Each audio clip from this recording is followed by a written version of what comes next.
When did you start thinking about the Devaux concept and what inspired it? Towards the end of my final year at RMIT, I kind of hatched a sort of plan to build something or design something. I love 30s cars, and especially the French 30s cars of that period, late 30s, and I just wanted to sort of recreate something. They were very expensive cars if you wanted to buy anything like that. You know, De La Haye's, Bugattis, that they were way out of my reach, and so the sort of seed was planted to design something in like a homage to those late French cars. Certainly, the Devaux Coupe has a lot of Bugatti in it. Well, it was inspired by, you know, Alfa and Bugatti and all those big aero coupes of the late 30s. They were really inspirational sort of cars. I love that time period. They're so exotic, you know. They're kind of quite different to today's cars, of course. But so, David, tell me, where did the Devaux name come from? Well, it came from a fellow came into my workshop, Mr. Jeff Bott, and he suggested that it should have a French name because it was inspired by French cars. And I said to him, well, I think I've got one. It was my mother's maiden name, which is a French Huguenot name. And the Devaux name is anyway, so it suited the car, and I was delighted to, and Mum was delighted to have a car named after her. Yes, well, it's not every day that happens, that's for sure. Now, the first car, how long did it take you to actually build? Because that would have been an enormous project to actually get it all in one piece. Yes, the initial work I did a lot with my dad at the time. He's an engineer, and he helped me with the modifications of the chassis frame and such, and the installation of the Jaguar motor. And once that was a drivable frame, I set about building the body. I managed to get the car out of Dad's workshop and into mine, and set about blocking it out. There was a lot of sketches and models before, and yeah, so it was an evolvement from the 2D to the 3D and backwards and forwards in that design process, which was enjoyable but quite hard work.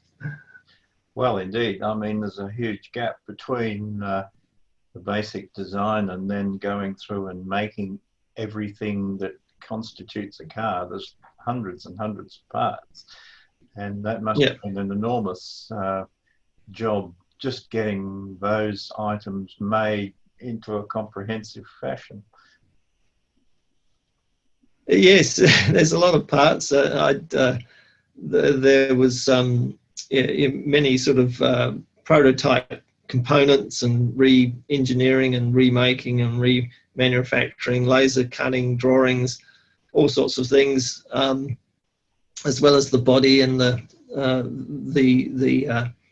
later cars had a fabricated frame, so there was the whole design process with the frame and engineering of the frame and such.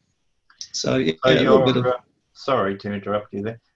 So your prototype was actually built on a Riley 2.5 litre chassis, and yes. there was actually two cars built with that. Why did you choose the Riley frame and the Jaguar drivetrain? Well, Riley, although it's a fairly big, heavy frame, but they had hydraulic brakes, rack and pinion steering, and torsion bar suspension. And I thought it was kind of, you know, it was a little bit more sophisticated than a beam axle or as such. But they do have their foibles, but it turned out all right in the end. It's a quite fun car to drive. And there were actually two cars built on Riley chassis, were there not? They were. My friend Graham Longmore, who's no longer with us, but he completed and built a Jag-powered Riley DeVaux.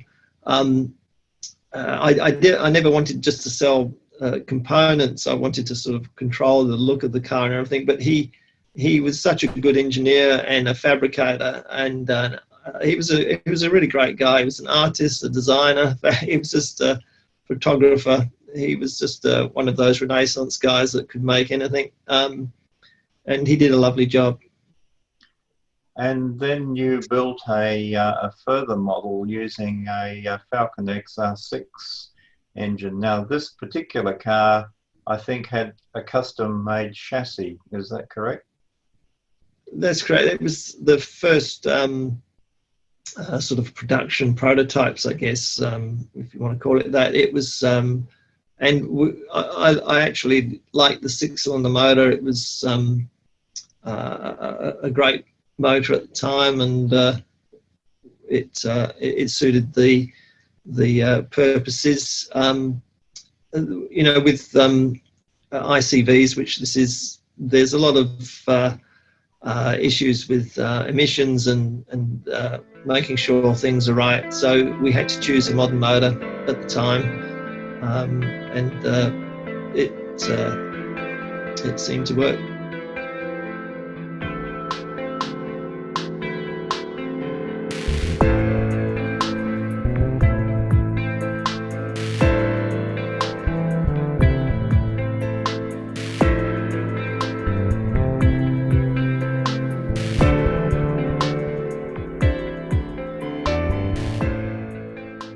Then with the lessons you learnt from that car, you then went on to build them with a GM V8 engine and drivetrain. Tell me why you chose that particular setup.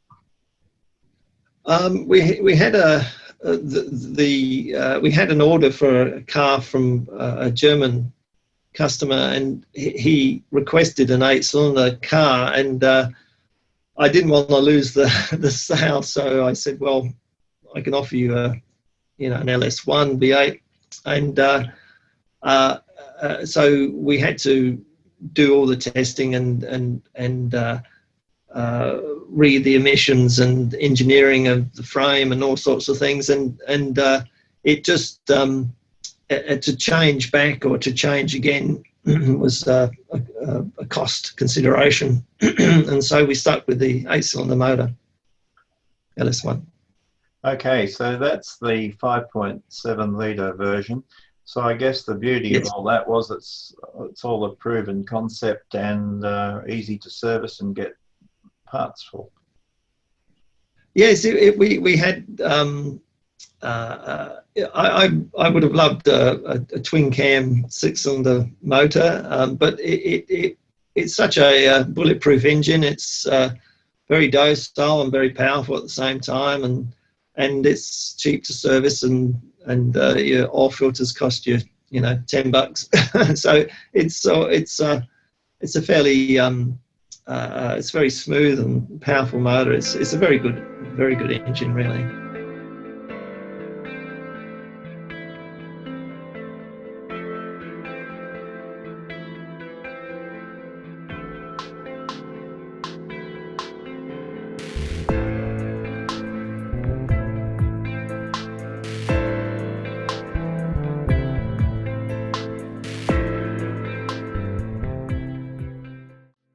So one of the other developments then was to take the coupe and turn it into a spider or a roadster.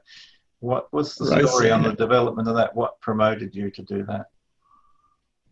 Well, it just seemed that in the car, in the coupe, there was a spider sort of lurking, and I thought, well, it wasn't a huge problem with the molds, because they were inserted into the molds of the coupe, the rear deck and such. So it kind of was a fairly, it wasn't a difficult thing to do, and we had another variant on the coupe, you know, so it was quite fun.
So you're currently building up another spider for a current customer.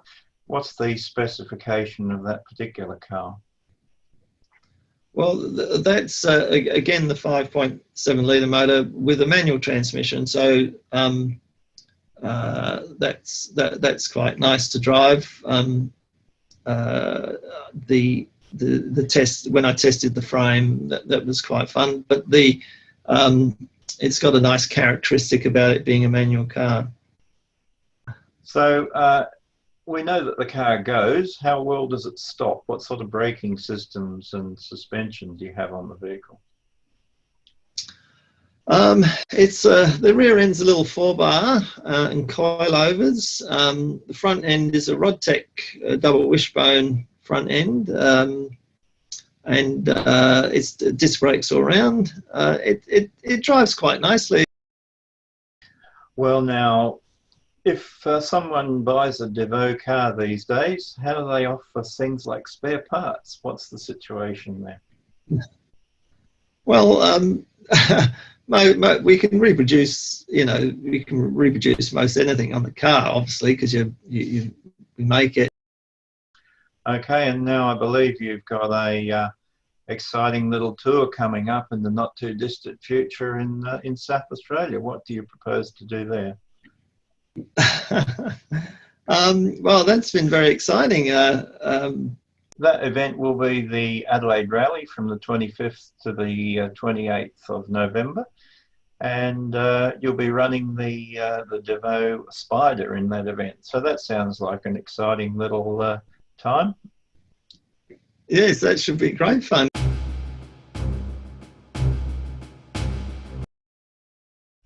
And what's the future for Devaux cars at this particular time? How do you see it progressing? Well, it's I do enjoy the process, but it is it's been tricky with the current state of affairs to get things made and to get cohesiveness if one's building something. But I probably I don't know. I probably won't build any more of them. It's quite an undertaking to do that. But we'll see how we go.